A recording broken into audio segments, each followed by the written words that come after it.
no necesitamos que Dios nos aumente la fe. ¿Por qué?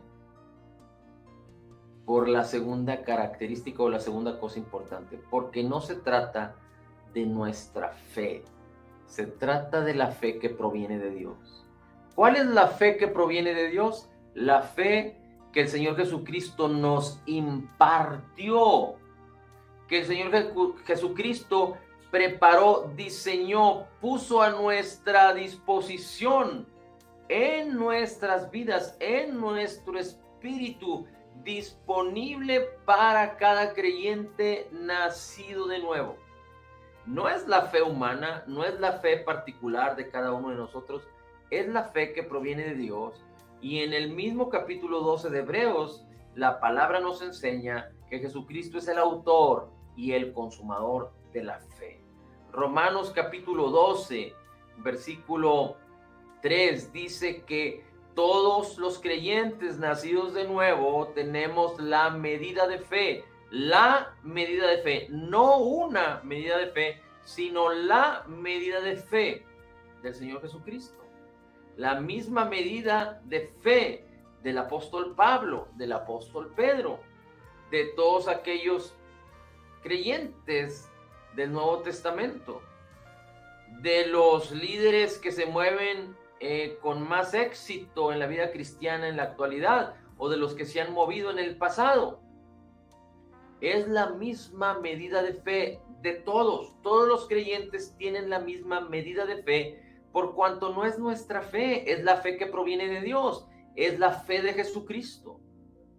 Definitivamente que necesitamos recordar que la fe viene, o la fe se activa, o la fe se ejercita, o se pone en acción por causa de la palabra. La fe viene por el oír la palabra. La fe viene por el oír la palabra, por el oír la palabra.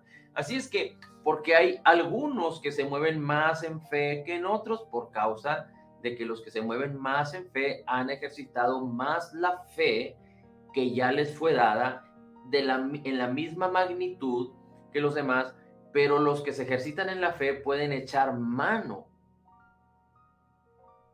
de una manera más exitosa respecto a la fe por causa de oír la palabra, de oír la palabra, de oír la palabra. Así es que no es correcto, por eso el Señor Jesucristo no les contesta positivamente en el sentido de lo que los discípulos querían oír. Los discípulos querían oír que el Señor Jesucristo estaba dispuesto a aumentarles la fe. No se trata de aumentarnos la fe, se trata de poner en ejercicio la fe que ya nos fue dada. Ahora, el Señor Jesucristo les dice, si tuvieres fe como un grano de mostaza. Es decir, no se trata del tamaño de la fe, sino se trata de la fe que proviene de Dios y del ejercicio de la fe que nos ha sido dada. El apóstol Pedro habla acerca de la fe que tenemos todos, él, los discípulos, los apóstoles, la nueva iglesia y todos los que vendríamos a nacer de nuevo en Cristo posterior a su tiempo. Habla el apóstol Pedro diciendo que tenemos la misma fe, una preciosa fe, dice, tan preciosa como la nuestra. Esa es la fe que nos ha sido dada, la fe que proviene de Dios, que es la fe de Jesús, es la fe de Jesús. Así es que no se trata, o no estamos hablando acerca de la fe en Dios, de creer en Dios, sino de la fe de Dios que es en Cristo Jesús. La fe que nos ha sido provista por causa de Jesucristo.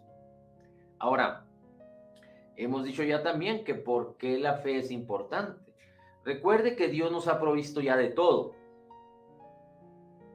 Y en la medida que nosotros conozcamos la palabra, escuchemos la palabra, meditemos la palabra, perseveremos en la palabra, permanezcamos en la palabra, creamos y entendamos correctamente la palabra, entonces vamos a entender, vamos a conocer las cosas que nos han sido concedidas. Y la fe lo que hace es que manifiesta lo que los ojos no ven, pero lo que el corazón ya sabe que existe porque la palabra lo dice. Una vez más, la fe manifiesta en este mundo natural lo que ya existe en el mundo espiritual que nuestros ojos no ven, pero que nuestro corazón sabe y cree, porque la palabra lo dice. La fe es la certeza de lo que se espera, la convicción de lo que no se ve. La esperanza tiene que ver con la benignidad de lo que no se ve en este mundo natural. Así es que si nosotros vamos a la escritura en Filemón 1:6, en 2 de Pedro capítulo 1, en Efesios capítulo 1, en Romanos capítulo 8, en Romanos capítulo 5, en Romanos capítulo 3 y alrededor de la escritura del Nuevo Testamento, vamos a darnos cuenta de todas las promesas que Dios nos ha concedido. Una de estas promesas es que Dios nos hizo nacer de nuevo, nos dio un nuevo espíritu creado en la justicia y santidad de la verdad, y nos dio su Espíritu Santo, su Espíritu, el Espíritu de Cristo mora en nosotros, es uno con el Señor. Eso no lo podemos sentir, eso lo tenemos que creer. Y no es una creencia racional, sino es la fe que proviene de Dios, que ha sido depositada, porque Romanos 8, capítulo 15 y 16, dice que nos ha sido dado un espíritu de adopción,